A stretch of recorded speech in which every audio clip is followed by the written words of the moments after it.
Okay તો છોકરાઓ ધોરણ 9 ચેપ્ટર નંબર 3 ની વાત કરતા હતા પરમાણુ અને અણુ છેલ્લે કઈક વાત કરી હતી એ તો આયન ની વાત કરી હતી અને તમને કમ્પ્લીટલી તો ખબર પડી ગઈ હશે ક્યારે આયન બને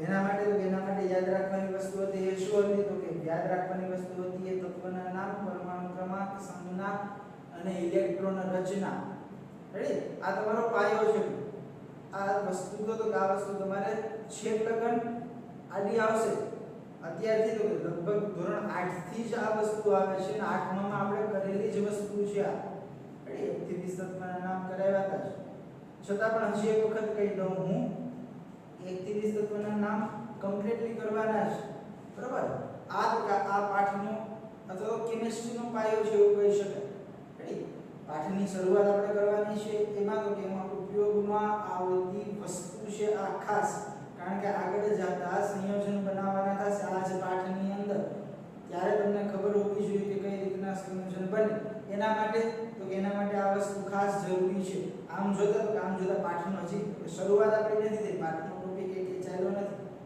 પાઠ્યપુસ્તકને આધારે કહીએ પણ એની પહેલા આ વસ્તુ ખાસ જરૂરી છે એટલા માટે હું કરાવું છું તો તમારે યાદ રાખવાનું હતું એ તત્વના નામ ઇલેક્ટ્રોન રચના બંને વસ્તુ ખાસ યાદ રાખવાની હતી અને એ તમે કમ્પ્લીટ કરી જશે એના પછીનો ટોપિક આપણે ભણ્યા હતા એ આયનની વાત કરી કેની વાત કરી હતી આયન તો હજી એક વખત હું કમ્પ્લીટલી પાછું કહી દઉં આયન કેટલી પ્રકારના હોય તો કે આયન બે પ્રકારના હોય ક્યાં તો કે ધન અને બીજા છે ઋણ ધન ક્યારે બને અને ઋણ ક્યારે બને એની પહેલા ખબર હોવી જોઈએ કે આયન ક્યારે બને આ વસ્તુ મેં કહી દીધી યાદ જ હશે આયન ક્યારે બને તો કે ઇલેક્ટ્રોન મેળવે અથવા ઇલેક્ટ્રોન ગુમાવે જો બેમાંથી કોઈ એક વસ્તુ થતી હોય તો ત્યારે એ આયન બને જ્યારે મેળવે ત્યારે તો કે ઋણ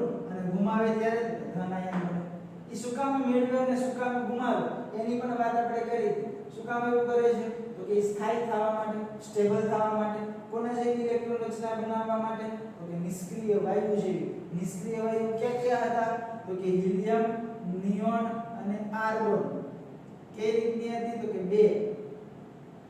2 8 અને 2 8 8 પરમાણુ ક્રમાંક 2 10 અને 18 રેડી આ નિષ્ક્રિય વાયુ છે આજુબાજુના તત્વો છે આના જેવી બનવાની તો કે ટ્રાય કરશે અને આના જેવી બનવાની ટ્રાય કરશે તો કે કાં તો ઇલેક્ટ્રોન મેળવશે કાં તો ઇલેક્ટ્રોન ગુમાવશે અને જો મેળવે કે ગુમાવે ત્યારે એ તો કે આયન બનાવશે જો એ મેળવે તો ઋણ આયન બનાવશે અને ગુમાવશે તો ધન આયન બનાવશે એક્ઝામ્પલ સાથે વાત કરી હતી એ તો હજી એકાદો એક્ઝામ્પલ હું લઈ લઉં એલ્યુમિનિયમ ની વાત કરી ફટાફટ પછી આગળનો ટોપિક ભણીએ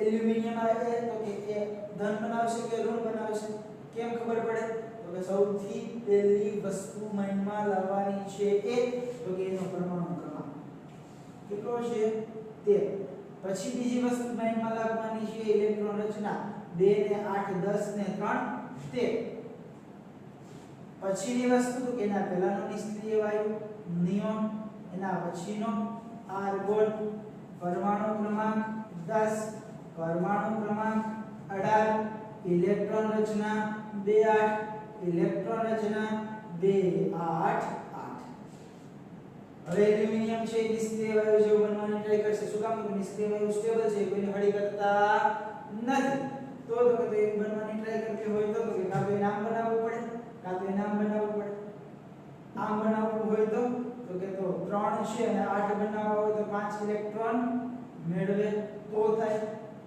કાં તો 3 ઇલેક્ટ્રોન ગુમાવે તો થાય સરળ શું બનશે તો 3 ઇલેક્ટ્રોન ગુમાવે એટલે કઈ આયન બને ગુમાવે એટલે ધન આયન બને એટલા માટે એલ્યુમિનિયમ છે એ ધન આયન બનશે પણ કેટલા ગુમાવ્યા એ લખવું ખાસ જરૂરી છે 3 ગુમાવ્યા એટલે તો કે એમ પણ કીધું હતું કે આ ઇલેક્ટ્રોન મેળવે અથવા તો ઇલેક્ટ્રોન ગુમાવે એની સંખ્યાને શું કીધું હતું આપણે તો એની સંખ્યાને કીધું હતું સંયોજકતા આ વસ્તુ ખાસ છે સંયોજન બનાવવા માટે સંયોજકતા છે એ મોસ્ટ આઈએમપી વસ્તુ છે તમને સંયોજકતા યાદ જ તમે સંયોજન બનાવી શકશો.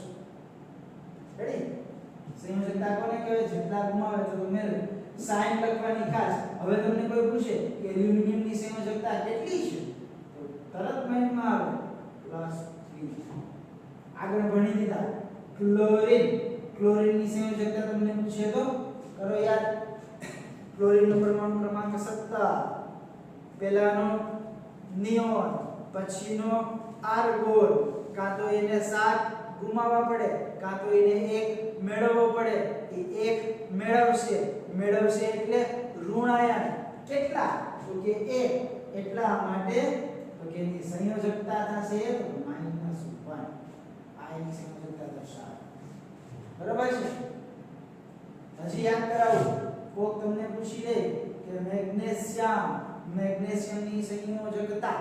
મેગ્નેશિયમની સંયોજકતા કોઈ પૂછી લે તો તરત માઇન્ડમાં આવશે મેગ્નેશિયમ પરમાણુ ક્રમાંક 12. પહેલાનો નિષ્ક્રિય વાયુ 10, પછીનો 18. 2 ગુમાવશે અથવા તો 6 મેળવશે. પસંદ 2 ગુમાવવાનું કરશે. ગુમાવશે એટલે ધન આયન. કેટલા? કે 2. તો આ એનું શું થયું? સંયોજકતા. સંયોજકતા કેટલી થઈ? +2. હવે તમને હું પૂછું ઓક્સિજન. અરે આ તો આમાં પણ સિમ્પલ વસ્તુ છે ભાઈ. સૌથી પહેલા તો કે પરમાણુ ક્રમાંક 8. ઇલેક્ટ્રોન રચના પહેલામાં 2, બીજામાં 6. પહેલાનો નિષ્ક્રિય વાયુ નિયોન. શું? દર વખતે નિયોન ન હોય એટલા માટેના ઉદાહરણ લીધું. પહેલાનો શું થાય? યાદ કરો. 8 ની પહેલા જે નિષ્ક્રિય આવે છે હા કેટલો? 2. કયો છે? બરોબર છે? પછીનો આ નિયોન થશે. તો ઇલેક્ટ્રોન રચના 2. 2 8. આમ કરશે કે આમ કરશે? 6 ગુમાવશે કે 2 મેળવશે? તો કે સિમ્પલ વસ્તુ છે. 2 ઇલેક્ટ્રોન મેળવશે. જો એ મેળવે તો એ ઋણ આયન. ઓક્સિજન તો કે ઋણ આયન. પણ કેટલા મેળવે? તો કે 2. એટલા માટેની સંયોજકતા સમજાય વસ્તુ? કોઈ પણ તત્વ તમને આપી દે તો તમે એની સંયોજકતા મેળવી શકો. ફ્લોરીન નું કહે તો ફ્લોરીન નું કહે તો પરમાણુ ક્રમાંક 9. પછીના જેવું 1 તો કે 1 મેળવશે તો નિયોન જેવી થાય. તો ફ્લોરીન માઈનસ. એટલા માટેની સંયોજકતા તો -1. વસ્તુ ભૂલાય નહીં. સંયોજકતા તમારે યાદ રાખવાની છે. સાથે સાથે તો ટોપિક હાલે છે એટલે હું તમને તો કે ટોપિક હાલે એટલે હું હોમવર્ક આપી દઉં. બરોબર? લગભગ વસ્તુ તો આવી ગઈ હશે. પણ તો કે કેમ યાદ રાખવાનું છે? હોમવર્ક કેમ કરવાનું છે? ડાયરેક્ટ સંયોજકતા લખવાની નથી. સંયોજકતા આ રીતના કે મેળવવાની છે. પહેલાનો પછીનો નિષ્ક્રિય વાયુ કઈ રીતના કરશે? મેળવશે કે ગુમાવશે? એને આધારે તમે સંયોજકતા લખશો. ડાયરેક્ટ સંયોજકતા તો લખવાની નથી. સોડિયમ, પછી ફ્લોરીન,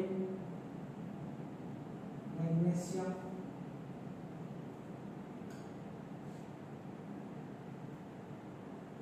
એલ્યુમિનિયમ,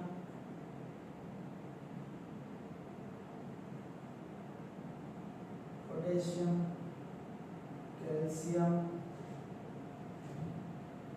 હજી એકાદું આપી દઉં.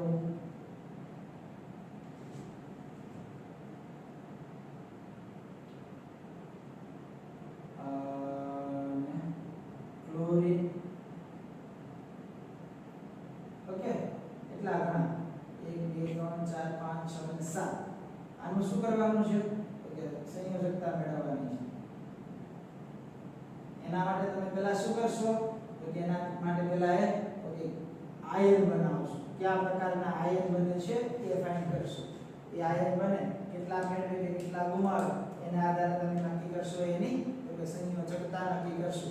અને સંયોજકતા લખતી વખતે ખાસ ધ્યાનમાં રાખવાનું છે એવું છે તો કે પ્લસ માઈનસ ની સાઇન યાદ રાખવાની છે. પ્લસ અને માઈનસ એ શું દર્શાવે છે? તો કે મેળવે અથવા તો ઇલેક્ટ્રોન ગુમાવે એ વસ્તુ દર્શાવે છે. એટલા માટે તો કે સંયોજકતા છે તો કે એની સાઇન સાથે લખવી. એ વસ્તુ ભૂલાય નહીં. જો ગુમાવતા હોય તો પ્લસ સાઇન સાથે લખવાની, જેટલા ગુમાવતા હોય એટલા. જો મેળવતા હોય તો જેટલા મેળવતા એટલા માઈનસ સાઇન સાથે લખવાના. એ વસ્તુ ખાસ ધ્યાન રાખવાની. એ શું કામ ધ્યાન રાખવાની એની પણ વાત કરું કે આગળ આપણે સંયોજન બનાવશું. એ વસ્તુ થાય તો કે સંયોજન બે અલગ અલગ આયનો ભેગા થઈને તો કરશે, પણ એ આયનો કેવા હશે તો કે સમાન વીજભાર ધરાવતા નહીં હોય, અલગ અલગ વીજભાર ધરાવતા હશે. એક તો કે પ્લસ વીજભાર વાળો હશે અને એક હશે તો માઈનસ વીજભાર વાળો. શું કામ તો કે આગળ 8મા માં ભણી લીધા કે સમાન વીજભાર ધરાવતા પદાર્થો એકબીજાને અપાકર્ષે છે, મતલબ કે દૂર દૂર ભાગે છે. આવું ભણતા આપણે કે બે ચુંબકના ટુકડા લીધા, એકનો છેડો A અને બીજો છેડો S. હવે તો કે N અને S ને નજીક નજીક લાવો તો આકર્ષણ થાય, પણ જો S ને નજીક લાવો તો અપાકર્ષણ થશે. શું કામ તો કે સમાન વીજભાર ધરાવતા ધ્રુવો વચ્ચે અપાકર્ષણ થાય છે, જ્યારે અસમાન ધ્રુવો વચ્ચે આકર્ષણ થાય છે. એ જ કોન્સેપ્ટ છે અહીંયા લાગશે. સમાન વીજભાર હશે તો કે તો સંયોજન બનશે નહીં, માઈનસ માઈનસ હશે તો પણ નહીં બને. એક ધન અને બીજો ઋણ હશે તો જ સંયોજન બનશે. છે ક્લિયર? એટલા માટે સંયોજકતા સાઇન સાથે લખ્યું. એના આધારે ખબર પડશે કે કઈ રીતના સંયોજકતા લખાય. રેડી? આ નોટ ડાઉન કરી લેજો, એટલું તમારે હોમવર્કમાં લખવાનું છે. જોઈ લો વગર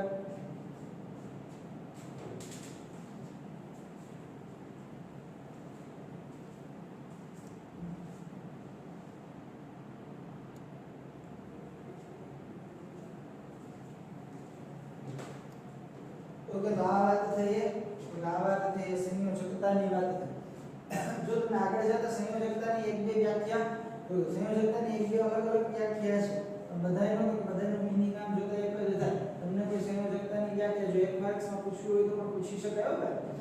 એટલે એ વસ્તુ તો મગજમાં રાખવાની. વ્યાખ્યા લખતા તમને આવડવી જોઈએ, બરોબર? વ્યાખ્યા કેમ લખવી તો એની વ્યાખ્યા તો મેં કીધું હતું એ પ્રમાણે સંયોજકતા આપણે કોને કહીએ છીએ તો સંયોજકતાની વ્યાખ્યા લખવી હોય તો આમ લખી શકાય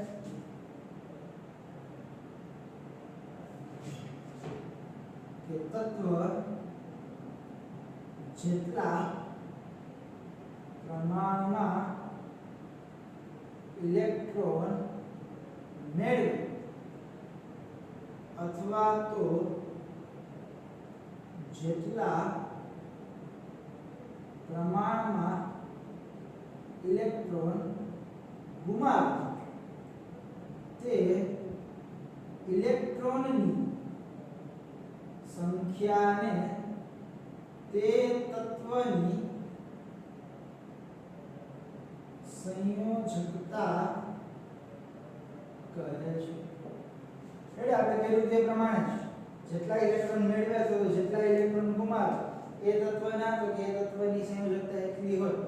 ઇલેક્ટ્રોનની સંખ્યા 2 ગુમાવે તો +2, 2 મેળવે તો -2 સંયોજકતા, 1 ગુમાવે તો +1 સંયોજકતા, 1 મેળવે તો -1 સંયોજકતા, 3 ગુમાવે તો +3 સંયોજકતા. બરાબર છે? બીજી રીતના ની વ્યાખ્યા લખવી હોય તો કહી શકાય કે તત્વની બાહ્યતમ કક્ષામાં રહેલા ઇલેક્ટ્રોનની સંખ્યાને તે તત્વની સંયોજકતા કહે છે. શું કીધું મેં? બાહ્યતમ કક્ષા. બાહ્યતમ કક્ષા એટલે તમને માઇન્ડમાં હશે. ઇલેક્ટ્રોન રચના લખો એમાં તો કે જે છેલ્લી કક્ષા છે એ કક્ષામાં જેટલા ઇલેક્ટ્રોન હોય એ ઇલેક્ટ્રોનને તો કે એ ઇલેક્ટ્રોનની સંખ્યાની સંયોજકતા કહેવાય. આ વ્યાખ્યા તો કે વ્યાખ્યા આમ જોતા સાચી છે, પણ એમાં તો કે એમાં એક વસ્તુ ધ્યાન રાખવાની કે જો બાહ્યતમ કક્ષામાં 1, 2 કે 3 ઇલેક્ટ્રોન હોય અથવા તો 1, 2, 3 કે 4 ઇલેક્ટ્રોન હોય તો એની તો કે સંયોજકતા બરોબર છે. એ બાહ્યતમ કક્ષામાંના ઇલેક્ટ્રોનની સંયોજકતા થાય. પણ તો કે પણ 5 6 7 કે 8 હોય તો પ્રશ્ન નથી. કોઈ નિષ્ક્રિય વાયુ છે એ મેળવશે નહીં કે ગુમાવશે નહીં, તેની સંયોજકતાની વાત કરવાની આવશે નહીં. 5 6 કે 7 ઇલેક્ટ્રોનો હોય તો કે તો એ 8 માંથી બાદ કરીને જે ઇલેક્ટ્રોનો વધે એ ઇલેક્ટ્રોનની સંખ્યા. એટલે આમાં તો આ વ્યાખ્યામાં થોડો ઘણો લોચો થાય, પણ આ વ્યાખ્યા યાદ રાખો તો એ સરળ પડે. તમારે અત્યાર પૂરતી આ યાદ રાખવાની છે. આને હું સમજાવું કઈ રીતના કીધા. આગળ તો ભણી દીધા. સોડિયમની સંયોજકતા ખબર છે કેટલી થાય તો કે +1 થાય, બરોબર છે. એની તો કે સોડિયમની ઇલેક્ટ્રોન રચના લખી 2 8 1. આ વ્યાખ્યા અનુસાર કહીએ તો તત્વની બાહ્યતમ કક્ષામાં રહેલા ઇલેક્ટ્રોનની સંખ્યા, બાહ્યતમ કક્ષા એટલે છેલ્લી કક્ષા, કેટલા ઇલેક્ટ્રોન છે 1, એટલા માટેની સંયોજકતા તો કે 1 છે. બાહ્યતમ કક્ષામાં રહેલા ઇલેક્ટ્રોનની સંખ્યા. મેગ્નેશિયમની સંયોજકતા તમને ખબર છે કેટલી છે તો કે મેગ્નેશિયમની સંયોજકતા +2 છે, બે સંયોજકતા છે. આ વ્યાખ્યા આધારે કેવું હોય તો બાહ્યતમ કક્ષામાં રહેલા ઇલેક્ટ્રોન 2 8 2 ઇલેક્ટ્રોન રચના થાય બાહ્યતમ કક્ષા એની સંયોજકતા 2.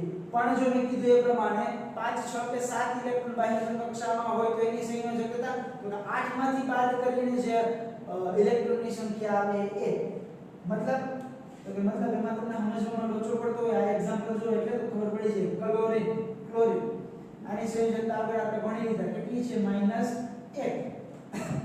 આ વ્યાખ્યાને આધારે આપણે કેવું હોય તો લખીએ એની ઇલેક્ટ્રોન રચના 2 8 7.